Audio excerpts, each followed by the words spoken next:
जय जगन्नाथ दर्शक बंधु आपन पुणी थोड़े स्वागत करछु हमर एई चैनल रे। तो दर्शक बंधु आज आमे कथा बा कि आपन माने डीवार्मिंग किपरि करिवे कुकुड़ा मानकु। डीवार्मिंग करबा द्वारा आपनकर सब कोन कोन बेनिफिट हेताय, डीवार्मिंग न कले आपन कोन सब नुकसान सहिबा को पड़िदाय। तो सेही विषय आमे आज टोटली एई छोटिया वीडियो माध्यम रे कथा हबा। तो वीडियोटी को प्रथम शेष जाय संपूर्ण भाबरे देखंतु। जदि वीडियोटी इन्फॉर्मेटिव लागे बा भल लागे ताले गोटे गोटे लाइक करिवे, चैनल जदि प्रथम थर आछन ताले सब्सक्राइब करके बेल आइकन को ऑल करिवे। ठीक है दर्शक बंधु। तो देखंतु दर्शक बंधु आपण मानकर कुकुड़ा मानकर सब केउ केउ सिम्पटम देखाଯିବ ଯାହାଦ୍ୱାରା କି ଆପଣମାନେ ଜାଣିବେ କି ଆମର କୁକୁଡ଼ାମାନଙ୍କୁ ସବୁ କୁର୍ମି ହେଇଛନ୍ତି। ତ ପ୍ରଥମ ସିମ୍ପଟମ୍ ଦେଖାଯିବ ଆପଣମାନଙ୍କୁ ଦେଖିବେ ବଡି ଗୁଡ଼ିକ ତାଙ୍କର ସୁଖା ସୁଖା ଦେଖାଯିବ ଏବଂ ଗୋଡ଼ ଗୁଡ଼ିକ ମଧ୍ୟ ଶୁଖିଲା ଶୁଖିଲା ଦେଖାଯିବ। କୌଣସି ପ୍ରକାର ଖାଦ୍ୟ ମଧ୍ୟ ଏତେ ଭଲ ଭାବରେ ଖାଇବେନି। ଠିକ୍ ଅଛି ଦର୍ଶକ ବନ୍ଧୁ। ଏବଂ ତାଙ୍କର ଚେଷ୍ଟର ହାଡ଼ ମଧ୍ୟ ଆପଣଙ୍କୁ ଦେଖିବେ ଦେଖାଯାଉଥିବା ପରିକା ଲାଗିବ, ପୁରା ଶୁଖିଲା ଶୁଖିଲା ଦେଖୁଥିବ। ଠିକ୍ ଅଛି। ଏବଂ ଟଏଲେଟ୍ କଲା ଭଳିଆ ମଧ୍ୟ ଆପଣଙ୍କର ଦେଖିବେ ସେଥିରେ କିଛି କୁର୍ମି ମଧ୍ୟ ବାହାରି ଆସିଥାନ୍ତି। नेक्स्ट होची दर्शक बंधु आपमनकर डाइजेस्टिंग सिस्टम मध्ये तांकर भलसे काम करिवनी एवं ग्रोथ रेट मध्ये बहुत कमी जीवो। तांकर वेट मध्ये देखि आपण माने कमी कमी जीवो।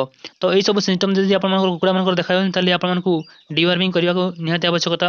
तो डीवार्मिंग आपण माने करिवा हेले 30 दर्शक बंधु आपण माने 30 रु 35 दिन मध्ये निहाती बारे थरे रखाए डीवार्मिंग करंतु।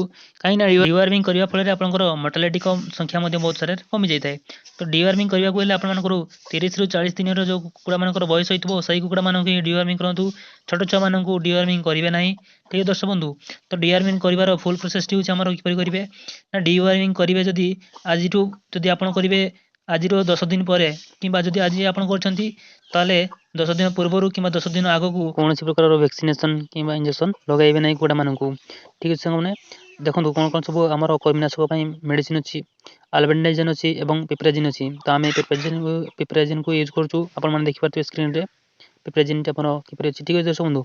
एवं आपण मानकु आमे हिसाब करके दे देछु कि 100 टी कुकुड़ा को जदि आपण माने एई पिप्राजिन को दउछन ताले 100 टी कुकुड़ा को आपण माने 30 ml रो दे देबे एवं 2 लीटर रो पानी रे मिसई के गोळेई की टोटली देबे। ठीक अछि। मेडिसिन जेते पर देबे तार 2-3 घंटा पूर्वरु आपण माने किछि खाद्य मध्ये सेमान को देइ नथिबे किबा पानी मध्ये पीबा को देइ नथिबे ताकि आपनर एई सब मेडिसिन टी भलो से काम करिवो। ठीक अछि संग माने तापर देखंतु आपण मानकर जदि आज एई पिप्राजिन को नेक्स्ट आपण कालीठू कोन करिवे ना कालीठू आपण माने विमरल देबे किबा हमरो मल्टीविटामिन को देबे। एई परि आपण माने 7 रु 10 दिन मध्ये एई परि कंटिन्यू करि चलिबे। ठीक अछि। ताले आपनकर डीवार्मिंग टी भलो ठीक से काम करिवो एवं जते सारा हमर पेट रे कर्मी गुडी थबो सब मरि जिवे किबा बाहरी आसी। आपण माने जदि डीवार्मिंग करिवा को वाला देसी उपाय खोजुतिले ताले देसी उपाय होची संग माने कि आपण माने प्रत्येक दिन आपण माने रसुण खाइबा को दे पारिबे एवं सुखिला आपनकर लीम पत्र मध्ये दे पारिबे।